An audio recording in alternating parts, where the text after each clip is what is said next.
Ова истражување почна откако научничката Алексис Ноел се врати дома на распуст за време на студиите. Семејната мачка ми седна на колена, кои ми беа покриени со кебе од микрофибер. Почна да го лиже кебето и по извесно време јазикот и се заглави во материјалот.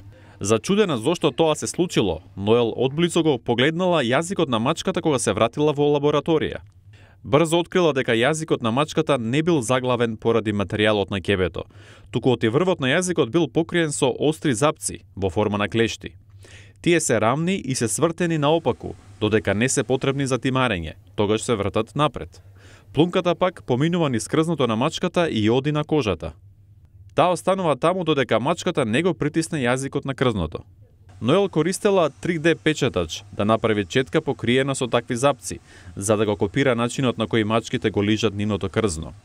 Незиното истражување може да биде основа за нови видови технологии за чистење теписи или за нови начини за апликација на лекови на кожата на милениците.